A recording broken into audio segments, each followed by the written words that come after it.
Viajeros de Atando Libros, hola, el día de hoy tengo a Iram de la Peña. Iram, bienvenido a Atando Libros. Hola, muchas gracias por el espacio, Angie, y bueno, muy emocionado de hablarte de lo del libro y de lo que quieras. Claro, pues muchas gracias y como siempre le damos también gracias al Fondo de Cultura Económica que siempre nos brinda tiempo para platicar con sus autores. Y en este caso, Iram, tú eres de Mexicali, eres narrador y docente y bueno, apareces en la antología del primer certamen de literatura para niños Escribiendo para el Futuro en el 2018 y en Vacunas contra la Poesía, antología del relato corto en el 2020. Has colaborado con Sinosargo, Letralia, Bitácora de Vuelos y revista Plástico. Y bueno, lo que nos trae ahora es esta selección de cuentos que se llama El árbol de la sombra fría y que trae 5 cuentos. Yo leí, hice mis anotaciones y quisiera yo empezar. ¿Por qué escogiste hablar de Mexicali y con esta voz de nostalgia? Porque de repente nombras productos, marcas y lugares que de repente, ahora viéndote, pues no podrían corresponder un poco a tu generación, sino más bien a la mía, a la de los 70. Ujú, sí, sí. Muchas gracias también por esa apreciación de la nostalgia, ¿no? Que un poco sí está ese factor. O sea, soy de Mexicali, pero ya llevo como unos 3 años viviendo fuera, acá en Ciudad de México. Entonces, ese es un factor muy importante para que desarrollar esta narrativa, ¿no? Algunos, más o menos la mitad de estos cuentos los escribí de hecho en Mexicali o dejé la premisa como más básica para después desarrollarlos en otra parte. Y era muy importante para mí plantear la posibilidad de que existiera ciencia ficción en la frontera. O sea, esa era como mi obsesión en ese momento, ¿no? O sea, como desde mi lugar de origen, cómo plantear una trama que incluyera ciencia ficción, que incluyera elementos ahí especulativos, y que a la vez incorporara también ese lenguaje y a los personajes que pues conocí de toda la vida, ¿no? Que me rodearon y que escuché mientras iba creciendo ahí mismo en Mexicali. La cosa de la nostalgia también creo que tiene que ver con eso, ¿no? Como con esa añoranza, no solo de ya no estar ahí, sino de ya no estar ahí en determinado momento del tiempo, ¿no? Ujú. O sea, como que ahora puedo volver y siempre puedo tomar un avión, bueno, siempre cuando tenga dinero, ¿no? Siempre puedo tomar un avión y volver, pero ya no voy a regresar como a ese Mexicali del 2000, del 2004 cuando era niño, ¿no? Del 2012 cuando iba saliendo de la prepa, los años estos de la prepa, etcétera. Entonces creo que también es arrojar hacer presente ese sentimiento y poder desarrollarlo ahí. Y la cosa de lo de las marcas y todo esto que corresponde como con una generación distinta, ahí sí no tengo idea, ¿no? O sea, como de por qué haría eco en una generación y no en otra, pero son algunos referentes que también llegan a mí, ¿no? Claro. Como tal vez por mis padres o por mis hermanos mismos, ¿no? Eso podría ser un caso.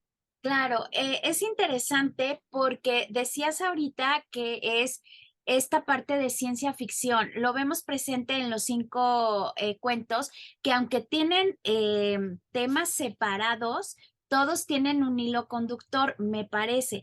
Y bueno, me llamó mucho la atención y de hecho la subrayé, la frase con la que inicias, porque creo que tiene que ver con esta cuestión de la ciencia ficción, de esta parte de extraterrestres, de fenómenos, de objetos no identificados, de estas leyendas que de repente sí se alinean mucho al colectivo de los UFOs y de que ahorita está muy en tendencia, ¿no? Estas últimas semanas Sí. hemos estado bombardeados de noticias de cuestiones pues que tienen que ver con estas películas de ciencia ficción, pero que ya están llevando en este storytelling a una realidad. Y dice, la abstracción malsana de las mentiras dichas con aire de verdad. O sea, creo que aquí tú nos planteas, bueno, ¿qué tanto es verdad y qué tanto es mentira? Y en el primer cuento, El árbol de la sombra fría, haces esta referencia de marcas, de un Impala de los 70, que era en esa época como uno de los carros más bonitos y más lujosos, marcas como Raleigh, ¿no? Que ya no existen, obviamente, otras marcas de pantalones y demás. Y que eso pues nos lleva a un micromundo donde tú nos vas enseñando pues esta parte de Mexicali, que de hecho tenemos en el club de lectura gente que viene de Mexicali, de hecho tenemos a 12 personas que son de Mexicali, y me parece que Sí. también es una visión tuya de un lugar que está muy apartado del resto de la República. De repente, las ciudades que están en la frontera, parece que ahí no pasa nada, parece que se perdieron en el tiempo y pocas veces cuando estamos en el centro volteamos a ver qué es lo que sucede en el norte. Ustedes tienen una realidad muy sui generis que pudiera encajar perfectamente en esta parte de ciencia ficción y que tú nos vas mostrando a lo largo de tus cuentos. ¿No? Dice ahí, estamos bajo su sombra, pero mañana vamos por la tierra y de ahí para sus raíces, luego a subir por sus ramas. Hablas de este árbol que de repente pues va creciendo, ¿no? Y va brindando sombra, pero también esta parte de vida y de vida cotidiana. ¿Qué fue lo que a ti te llevó a centrar en este cuento, pues esta parte de la que hemos estado hablando? Eh, pues, como todos estos elementos que mencionabas de esto de la lejanía del centro, ¿no? O sea, en algún momento cuando estuve trabajando en un instituto de investigaciones, ahí en la Universidad de Baja California, mi tutor me dijo así como los primeros días delegando así actividades, ¿no? O sea, como que ya había terminado algunas de las cosas, bueno, todas las cosas que tenía que hacer, y me dijo, bueno, léete estos libros que son sobre la historia de Baja California, ¿no? Y me llamaba mucho que la fundación, al menos de Mexicali, en su constitución, digamos, como una ciudad, participan tanto personajes del lado mexicano y del lado estadounidense, ¿no? Y el desarrollo que hay de la ciudad propiamente tiene que ver con un desarrollo de una agroindustria que impulsó a Estados Unidos, ¿no? Entonces es como muy vergonzoso reconocerlo ahora, ¿no? Que de repente algunas autoridades tratan de hacer como referencia en algún, eh, como en una especie de nacionalismo o algo así, pero, o sea, como que en esos momentos era todavía tan alejado. Ahora, pues bueno, hay como muchas más formas de comunicarse con el centro, tanto administrativamente como económica y de todas formas, ¿no? Pero anteriormente sí, como que se desarrolla algo muy sui generis. Me parece interesante que lo plantees así, porque justo este otro escritor también de ciencia ficción, Bev, Ujú. Fernando Fernández, Que lo hemos en tenido alguna. aquí. Sí, sí, sí. Miré su presentación del libro que habla justamente de Mexicali, Ojos de Dragón, eh, y mencionaba, ¿no? Es que ustedes en Mexicali no se dan cuenta, pero esta ciudad es muy rara, ¿no? O sea, como que decía, viven en la ciudad, una de las ciudades más raras de México, ¿no? O sea, deberían hacer pines que digan así, Keep Chicali Weird, ¿no? Y es cierto, ¿no? Se desarrolla una cosa muy sui generis que sí me interesa retratar ahí y un poco es esto, ¿no? Estos personajes transfronterizos que de repente vienen con otro lenguaje, con referencias a marcas que no eran conocidas en otros lugares de México, ¿no? Estos cigarros Raleigh que eran famosísimos, ¿no? Los Yo fumaba mi bisabuela. sí, o sea, yo llegué a probar los dulces que vendían cuando Ujú. todavía vendían estos dulces de cigarros, y los que vendían por allá eran marca Raleigh, ¿no? Y eran unos chicles. Entonces, sí, como que quiero dar a entender, ¿no? Que eso que está ahí, pues simplemente que existe, ¿no? O sea, que existe como algo diferente y lo he dicho como varias veces, siento que me estoy repitiendo a mí mismo bastante, pero tampoco creo que es importante hacer énfasis en eso, ¿no? O sea, o sea, si le presentara este libro a alguien, ¿no? Y le dijera, es un libro que habla de una ciudad fronteriza, ¿no? Siento que lo primero que vendría a la mente de cualquier persona sería, entonces va a hablar sobre el narco, Migración. ¿no? Ujú. O violencia o migración, ¿no? Son como los temas, ¿no? Ujú. Violencia, narco y migración, ¿no? Sí, claro. Entonces, Y aquí específicamente como que recupero la migración, pero más como un cliché que quiero retrabajar ahí de forma intergaláctica. Pero, ¿Por qué hablas de pero eso? O sea, sí. Eva es una señora que obviamente en el verano del 97 descubre un robot que cayó en un meteorito y que el robot está llorando. Es una metáfora de esta actividad de manufactura, porque al final pues se vuelve ese lugar un lugar de visita, pero que también sirve de vertedero para estas piezas electrónicas como un basurero, Ujú. ¿no? Y hay por ahí un chiquillo que saca raja de esta situación, ¿no? De este evento. Me recordó un poco la parte de esta leyenda de Roswell, ¿no? En esta Mm, parte, pero quieres hacer una metáfora con esta actividad de manufactura, de lo que realmente vive la gente en Mexicali. sí, un poco no tanto la metáfora de la manufactura. O sea, porque, o sea, yo no lo miro como una metáfora, lo miro como algo muy real, ¿no? O sea, como que hay un movimiento como muy importante en Mexicali de rescate de algunas lagunas y humedales que hay dentro de la ciudad, ¿no? O sea, porque el mito más grande, digamos, de la ciudad y que compartimos muchos, ¿no? Y que es doloroso como reconocer que no es así, es que la ciudad era un desierto, ¿no? Ujú, Eh, y sí, hay una porción de desierto, la zona, digamos, climática es árida, desértica, pero toda esa parte es perteneciente a un río, ¿no? Entonces los canales de riego pues, son artificiales, ¿no? Pero hay un montón de drenes que son como de origen así muy antiguo, que transportan agua, a la cual llegan aves, hay pescados, ¿no?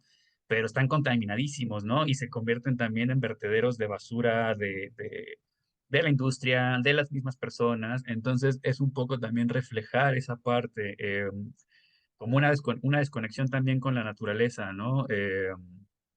Esa creo que me parece interesantísimo, ¿no? O sea, teniendo como un río tan emblemático como es el río Colorado ahí cerca, eh, y haciendo así como vista gorda de que no existió o no importa, ¿no? Está como, me parece muy extraño que eso suceda. Entonces, esto, ¿no? De poner el árbol y poner ahí el vertedero, más que querer establecer una metáfora, o el caso del que el robot esté llorando, ¿no? Más bien para mí pertenece completamente al terreno de lo real, ¿no? O sea que sí puedes encontrar muchísimos árboles y abajo así la hojarasca y entre la hojarasca pues la basura, ¿no? Que me parece también tristísimo. claro. Y bueno, en el otro cuento, La ciencia dura, aquí hablas de la parte de una exploración espacial y obviamente, pues yo creo que estás tocando también la fuga de cerebros, ¿no? Como de Mm, repente también se vive en Mexicali esta cuestión de este paso, ¿no? Entre Caléxico y Mexicali, el de repente esta dualidad, ¿no? No, y te lo digo honestamente, cuando tienes contacto con la gente de Mexicali, a veces se percibe como no son mexicanos porque son como del otro lado, ¿no? De tipo mm, americano. Y para los americanos son como, sí, esta parte de mexicano, pero hay una dualidad muy, muy rara, ¿no? Como que a ujú. nosotros en México se nos olvida que también tienen ustedes una dinámica diferente, ¿no? Y de repente eso nos permite verlos también diferente, hasta que vamos entendiendo las problemáticas que ustedes tienen por ser ciudad fronteriza. Esta parte del cuento creo que habla de esta parte, ¿no? Hablas de un antropólogo que obviamente pues anda buscando la aventura, el dinero. Es esta lucha diaria por la gente que también tiene la vida en Caléxico y en otras ciudades de Estados Unidos, pero que al final quiere también tener raíces dentro de esta ciudad. Sí, sí, sí, claro, o sea, como que, y aplica tanto para, o sea, el caso que menciono ahí, por ponerlo en una clave de ciencia ficción, es lo que llamarían la migración especializada, ¿no? O esta migración de personas que a lo mejor sí tienen algún título universitario, tienen alguna profesión, etcétera, y también una crítica a lo poco útil que se consideren las ciencias sociales, ¿no? Eso también es como importante. Pero sí, esta parte también de migración, o sea, estos antropólogos o estas personas que viajan al espacio, o sea, todos trabajan para Estados Unidos, pero es un ciudadano mexicano, es un ciudadano malayo y es un ciudadano de Pakistán, me parece, ¿no? Ya Ujú. ni me acuerdo cuál es la otra nacionalidad. Sí, Este, pero sí, y eso sucede, ¿no? O sea, como que se van a estos lugares. Por ahí en otro cuento también, a lo mejor ahorita hablaremos de ese, pero también hago mención a a la pesca en Alaska, ¿no? O sea, que de repente también eso pasa, ¿no? O sea, tienes gente en Mexicali, conocidos, amigos, que les preguntan, ¿no? ¿Qué estuvieron haciendo así en los 6 meses que desaparecieron? Y es como, es que me fui a la pesca en Alaska, ¿no? Y pues allá andaba, ¿no? Y esta, pues ahora sí nos fue muy bien y pues sí me regresé como con bastantes dólares. Entonces, más que sentirnos gringos, creo que es también como caer en cuenta de que no lo vamos a hacer nunca, ¿no? O sea, o sea, hay algunos casos donde hay gente que sí, ¿no? O sea, son ciudadanos mexicoamericanos o son residentes americanos, ¿no? Y pueden trabajar allá, pueden estudiar allá de forma legal, pero a la vez su vida está en México. Entonces hay como hay algo que se pierde, ¿no? O sea, al momento de irse de un lado, a lo mejor sí tener una calidad de vida mejor, ¿no? Hay algo que se pierde, ¿no? En el momento de esto humano que son las relaciones, ¿no? Que si las tenían de este lado, del lado mexicano, pues hay algo ahí que por más dinero que ganes y por más en un trocón que andes así 4x4 blindado, yo qué sé, ¿no?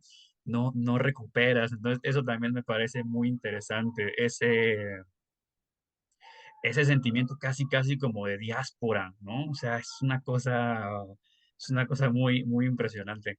Pero sí, o sea, hago referencia a eso en todo momento. Y yo mismo estando en Ciudad de México, también hay como dos opciones, ¿no? O sea, quienes se van al norte y quienes venimos también al sur o bueno, al sur desde mi punto geográfico, pero al sí, sí, centro del claro. país. Y eso también existe, ¿no? Y pues sí, o sea, siempre hay algo que queda ahí perdido, obviamente. Claro.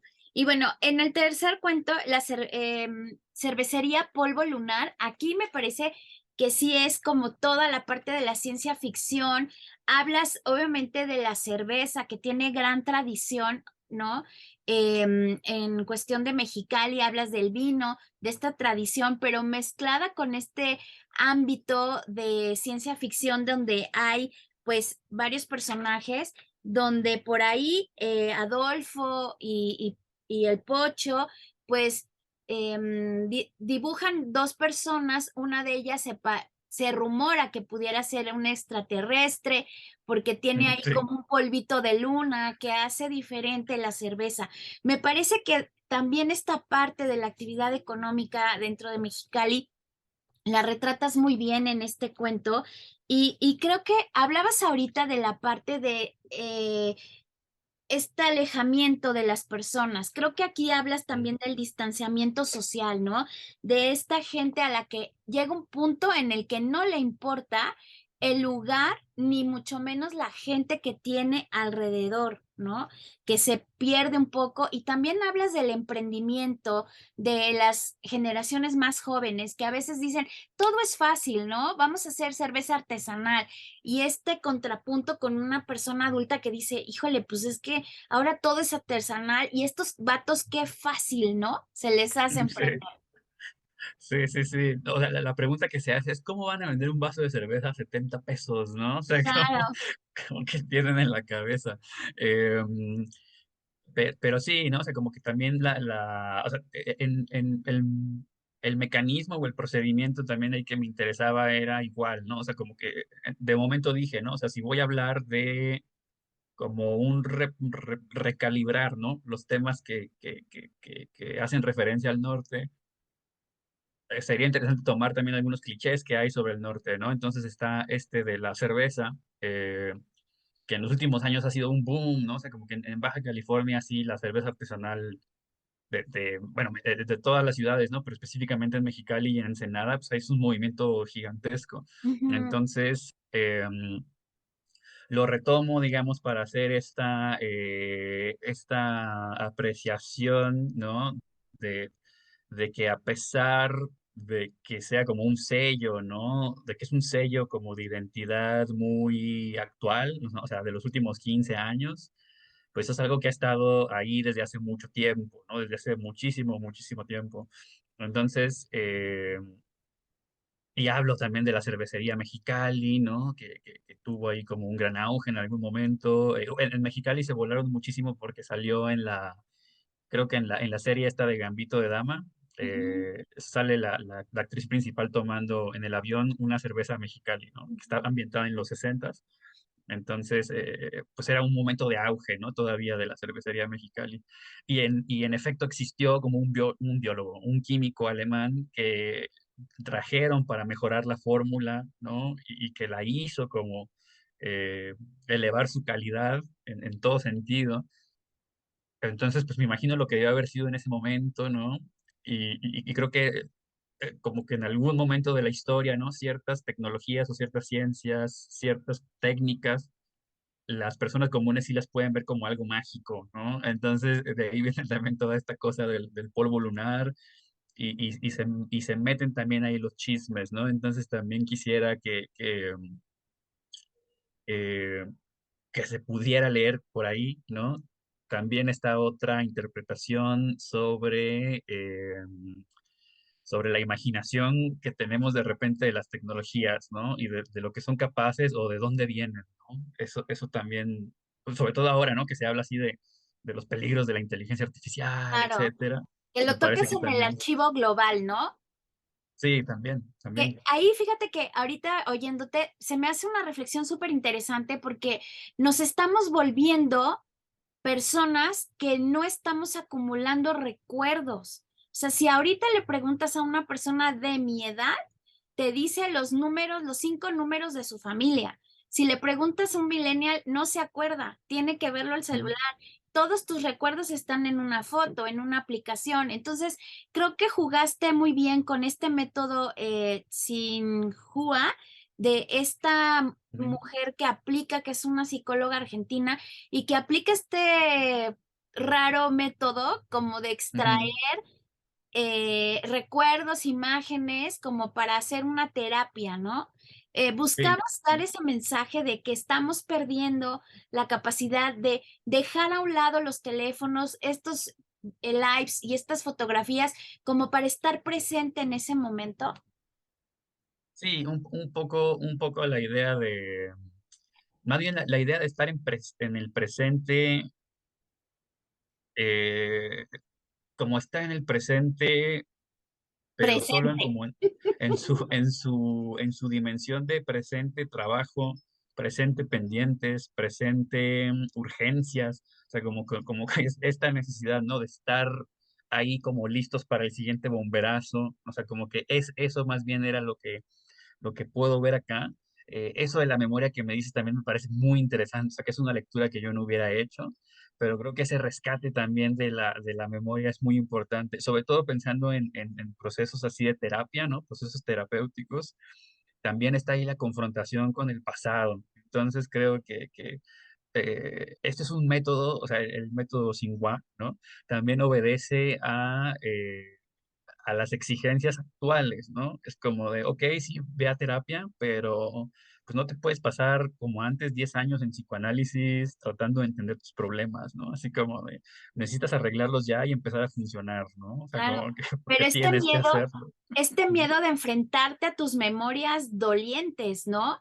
Que de repente es muy fácil evadirse, decir, no, es que no está pasando, ¿no? O eso no me pasó a mí y Sí, encapsularlas. Y creo que está siendo ahí como latente y hay un tema de enfermedad mental, ¿no? Que cuando no trabajas de manera adecuada esas memorias que te duelen, pues van desarrollando otras cosas, ¿no?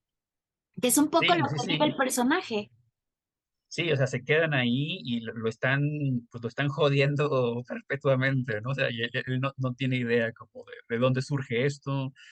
Y pues resulta que todo esto también, pues un poco también de memoria selectiva, ¿no? O sea, como Ujú. que trae ahí a su recuerdo más seguido, pues tiene que ver con lo que le conviene en su momento. Entonces, eso también es interesante.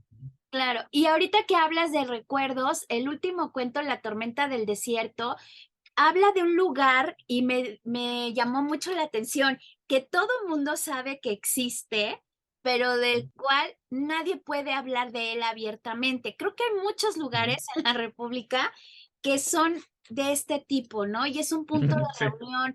Me llamó la atención porque en este lugar que es la tormenta del desierto, va la gente a disfrutar, a un poco a convivir, pero también sin mezclarse demasiado, ¿no? sí, sí, sí, es como un lugar al que asiste la clase política, ¿no? Bueno, el lugar original, digamos, del cuento es un lugar donde las personas de cierta clase fingen codearse con las personas comunes, ¿no? Pero se convierte como en toda en una operación ahí subterránea y sí, ¿no? Es algo que conocen mucho. En Mexicali son muy comunes las cervezas clandestinas, o sea, la gente, las clandestinas o las clandes, ¿no? Porque hay, o sea, sé que en diferentes lugares de la República es muy diferente, ¿no? Pero hay un límite de venta de alcohol que termina a las 12, ¿no? O sea, si suena el himno nacional en el radio, ya no puedes comprar cerveza. Entonces, eso genera como toda una economía informal e ilegal de Un gente que mercado anda negro. vendiendo. Sí, sí, sí, o sea, de gente que anda en sus carros vendiendo cerveza a sobreprecio, por supuesto, ¿no? Entonces dije, me cuestionaba, ¿no? Que ese tipo de mercados pues siempre se fabrican por lo general a causa de alguna ley que podrá tener sentido o no. ¿No? Entonces también pienso en esto de los asados de carne, en que se prohíben bueno, no se prohíben, pero se clausuran lugares que llegan a tener como una producción ahí de humo importante. O sea, se clausuran y ¿qué pasa? La pregunta es si los clausuraran todos de un día para acá, ¿no? O si de verdad lo hicieran como mucho más difícil, pues la gente no iba a dejar de asar carne, ¿no? O sea, la gente no iba a dejar de vender carne, Claro. entonces, por supuesto que pasaría algo así, ¿no? Entonces creo que eso de mercados ilegales de cualquier eh, rubro, ¿no? De cualquier producto, pues siempre está latente si alguna ley cambia el día de mañana, ¿no? Sí, y me recuerdas mucho el suceso que hubo en Chihuahua, ¿no? Cuando se prohibió la venta de cerveza y casi se arma la revolución por cómo nos van a prohibir tomar cerveza, ¿no? Y eran esas Ujú. colas inmensas de gente que pues quería adquirir y se empezó a generar un mercado negro, ¿no? Y bueno, la verdad Sí. es que este libro nos deja una visión de la sociedad en Mexicali, un poco más allá de lo que platicábamos al inicio, más allá de esta cuestión de inseguridad, de la parte de la migración, de ser una parte de una ciudad fronteriza donde a veces desde el centro o desde otras partes de la República pensamos que no pasa nada. La verdad, les recomiendo que lean pues El árbol de la sombra fría y te quiero agradecer, Iram de la Peña, pues el tiempo que nos brindaste. Ya estamos llegando al final de esta charla y pues te agradezco, la verdad, el poder charlar contigo acerca de tu nuevo libro. Sí, no, igualmente, o sea, muchísimas gracias. También la lectura y la apreciación que haces me parece que es muy personal y muy atinada. Muchas gracias y igual, también los invito a todas y a todos a leer el libro. Pues les recuerdo que esta charla va a estar de manera íntegra en nuestro canal de YouTube, extractos en nuestro canal de TikTok, Instagram, Facebook y recuerden, viajo atando libros. Muchas gracias y gracias al fondo.